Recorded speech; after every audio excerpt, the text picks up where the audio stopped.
This is News Talk 980 CKNW.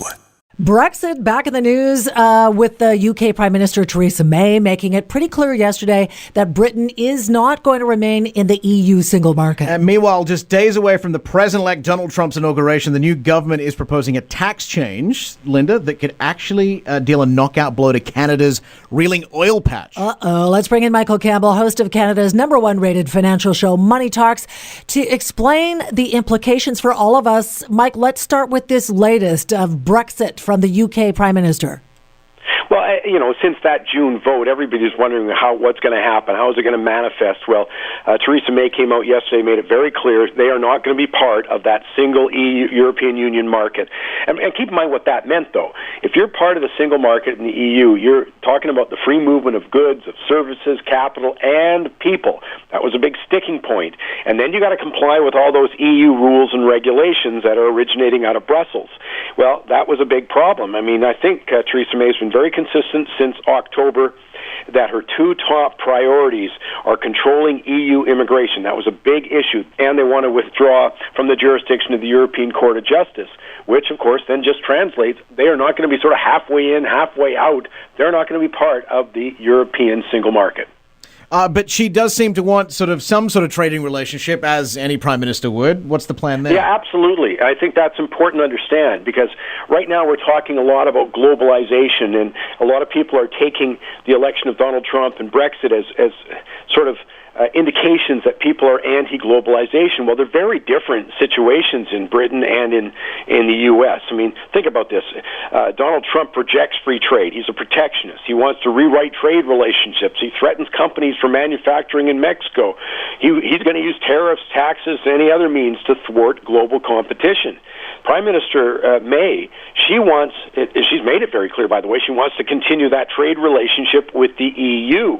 And then she wants to negotiate deals with other countries. And this is where Canada comes in. They've already been chatting, apparently, informally, about expanding their economic and trade ties with Canada. I mean, as she said very clearly, she welcomes the UK having the ability to create new agreements. So that kind of parallel and talking about Trump's election and Brexit as similar things in that way, I think is completely erroneous.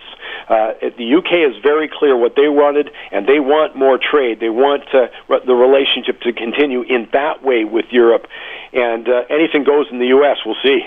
So what's the bottom line then? Is this good for the UK or not? Well, that's the big debate still, and I think the problem is there's still all these questions. So let's see if she's actually successful in negotiating that kind of a trade deal. I mean, I hardly think that Britain's going to be worse off because they don't have all those European regulations. On things like 454 regulations governing towels. The bureaucracy in the EU is 170,000 strong. Well, I don't think UK suffers from not having anything to do with that, but they do want that trade agreement. So let's see the nature of that deal. We'll have to see what exactly transpires. I'd still be in the camp that they have a good chance to make this very positive. Now, Mike, we are less than 48 hours away from President-elect Trump putting gold leaf furniture into the White House Oval Office. Explain this tax change that we mentioned at the top here that has Canadian exporters, especially oil exporters, a little worried. Well, and keep in mind that the Bank of Canada came out today with their statement. They've kept interest rates, flat. I think it's the 12th time in a row or something.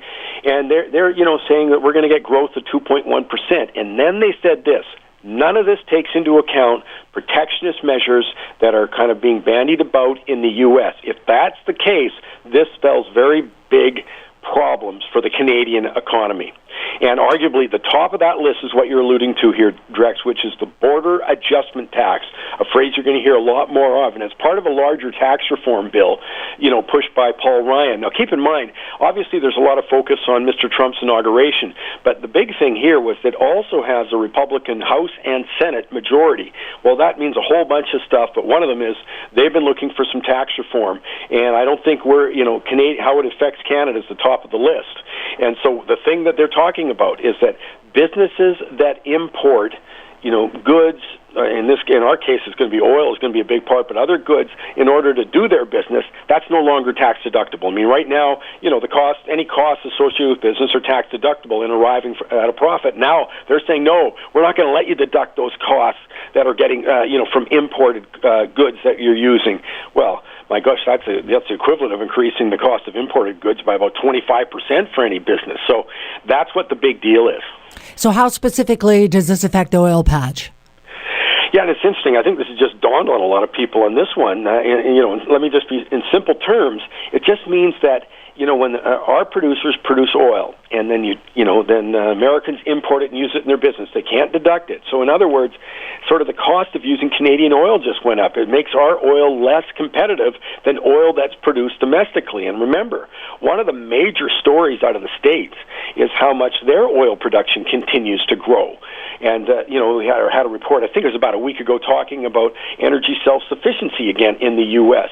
And so just gasoline is a great example of that. If American refiners were importing Canadian oil in order to refine and produce gasoline, the cost of that oil would no longer be tax deductible, which is crazy. And so, the cost of gasoline would go up if they did it that way. The hope is that they won't do it that way. They'll just simply use American oil. So that's not good news. All right. What does that mean for investors, though, Mike? Well, again, I think it's a huge risk component, and people have to decide how risk-averse they are, how cautious they want to be. In my opinion, it means that you've got to take some money off the table if you feel that way. I'm cautious, so I do that kind of stuff, because this is a major risk if this goes through. And it could go through fairly quickly because it's part of a bigger tax bill that Republicans are pushing in a Republican-dominated House. So that could be, big news. And by the way, Donald Trump said he wasn't in favor of that border tax about 3 days ago because it was too complicated. Now he's sort of changed and backtracked on that. I think it's just today on that, so it's big. I mean, keep in mind, it really forces the issue in Canada that our Canadian oil companies do not have access to global markets. And here's the implication of that.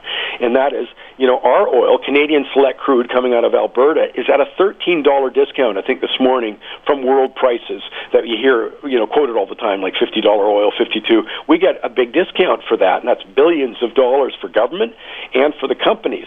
So that's the big deal. It's going to push forward the pipeline debate again, because that's the whole point about the pipelines, is to get access to, international waters. It might be a good thing for Trump if he goes through with Keystone XL for Canadian producers, but that sort of means all that oil is going to head to international markets, not U.S. markets. So it's all of that stuff comes into play. Personally, as I say, I think it adds a big risk. I don't want much part of that. I'm gonna get a lot more cautious here. Always interesting. Thanks for joining us, Michael. Talk to you next week. My pleasure. Vancouver's News, Vancouver's Talk. This is News Talk 980 CKNW.